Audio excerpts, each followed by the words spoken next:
Raven went to the top of the tower. She sat in her normal Indian-style form and began meditating. Asrath, Metron, Zentus. Asrath, Metron, Zentus. She chanted with her eyes closed and entered her meditative state. Cyborg was outside training. Let's see if I can beat my old record.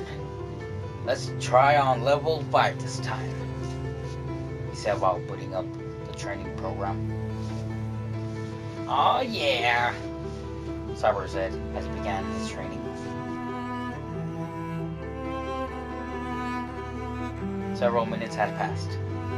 Raven was still on the roof of the tower, meditating, when she heard a scream that broke her concentration. Ah! Cyborg! She thought to herself. She didn't know where to start looking for him, no. But he let out another scream that let her know that he was outside. She looked over the edge to see him on the ground, surrounded by attack drones.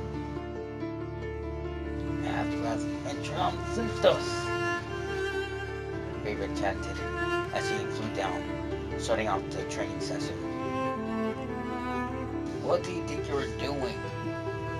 Raven exclaimed to Cyborg as she landed. What did it look like I was doing? He said as he stood up. It looked like you were getting beat up, she said while folding her arms. Even if I wasn't in any trouble. Computer, restart the program. I shut it off, she said as Cyborg cried.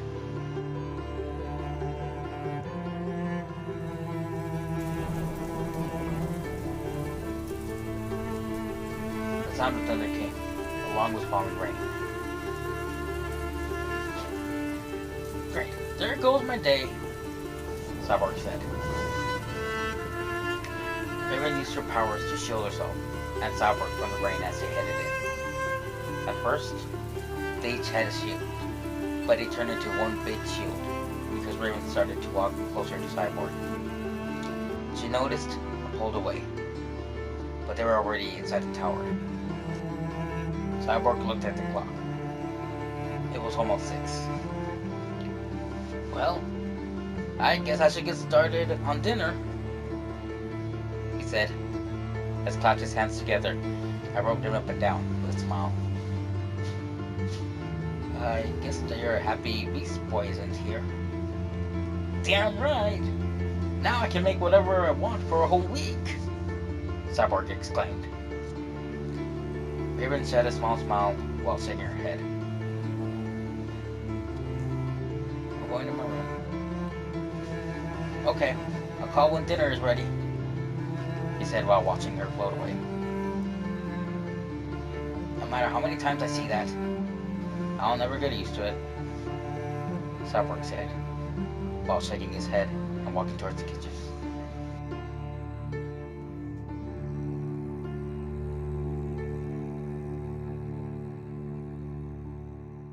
In Raven's room, she sat down on her bed. She grabbed her mirror and entered her mind to reflect on how she was acting throughout the whole day. Why am I acting like this? I don't like Cyborg. I mean, I like him as a friend, not as a boyfriend. Who are you trying to convince? A familiar voice said. Oh God, not you, Raven said, realizing who it was. The voice was from her most hated emotion, love. What do you want? Raven asked harshly. Only to find out why you're lying to yourself. I'm not. Then why are you blushing? I don't have time for this, she said as she scoffed. Maybe some herbal tea will help you calm down, she said as she left her mind. Raven walked into the kitchen to make some herbal tea. When she saw Cyborg making dinner and Cassidy featuring Miss Shonda get no better. When she saw him, a small smile came over her face. She stayed there for about 2 minutes, just standing there. Cyborg turned around I saw her standing there. He smiled and went back to cooking. He turned to put the plates on the table and saw Raven still standing there. "Hey, Ray," he said. She's still there. "Ray, are you okay?" he said while waving his hands in front of her face. "Huh? Yeah, I'm okay." "Are you sure? You were just standing there." "Yeah." "Cool. Anyway, dinner will be ready soon. I'll be waiting in the living room," she said as she floated to the living room. Cyborg nodded and went back to finishing dinner. He was making fried chicken and gravy, with rice and peas.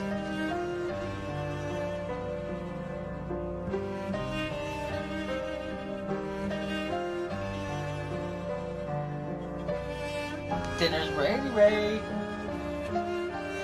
Raven sat down at the table. Then Cyborg handed her a plate. "It smells good, Si. It tastes good too," she said with a smile. "Thanks," Cyborg said as he sat down.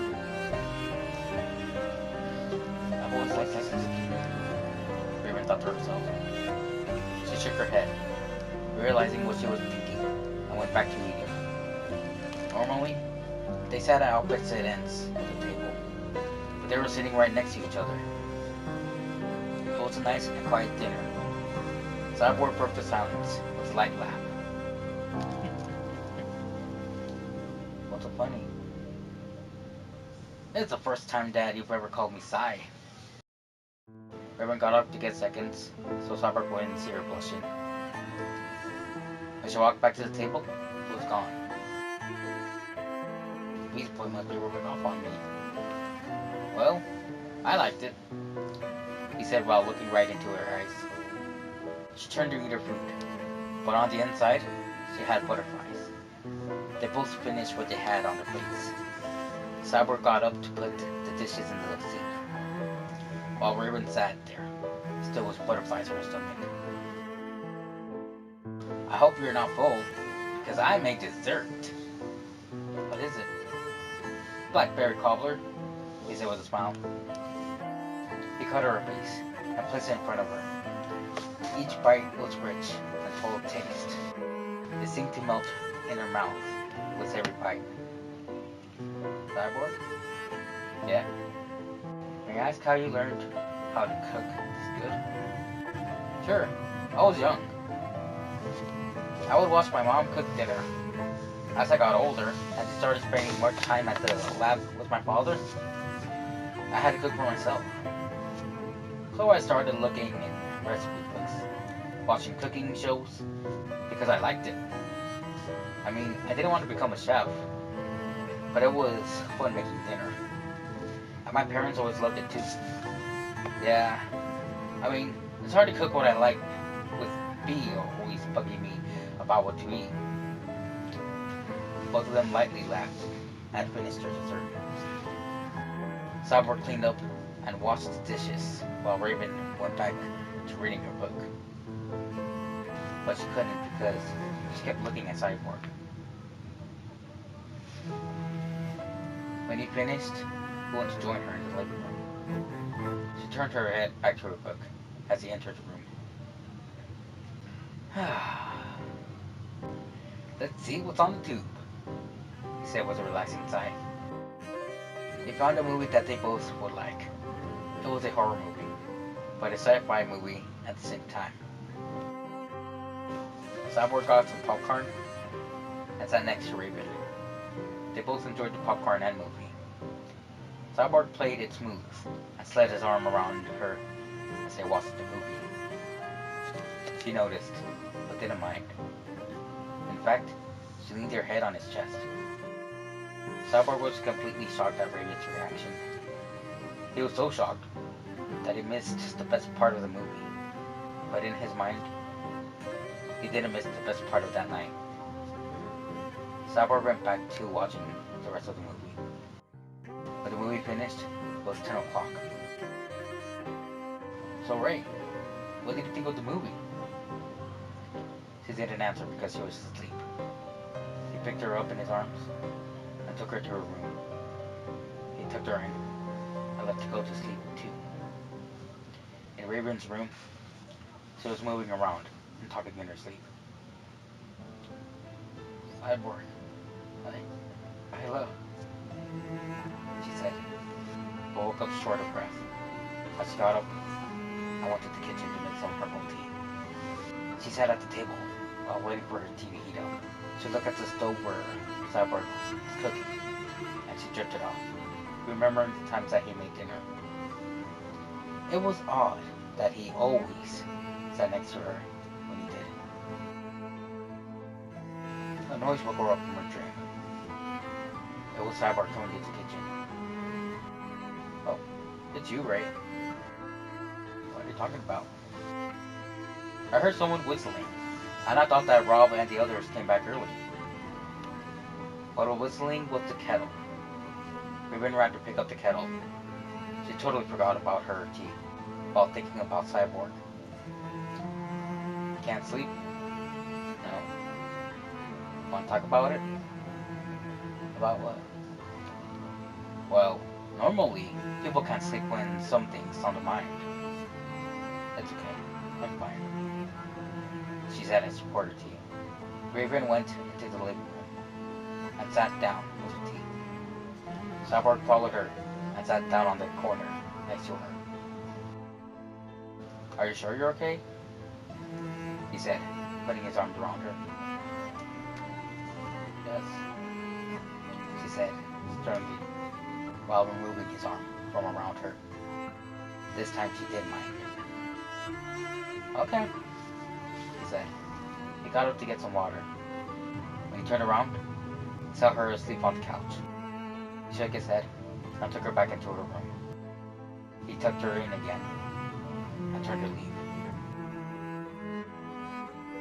Cyborg, don't leave me, Raven said in her sleep. Cyborg turned around and smiled the same smile they had earlier in the day and left to go back to sleep.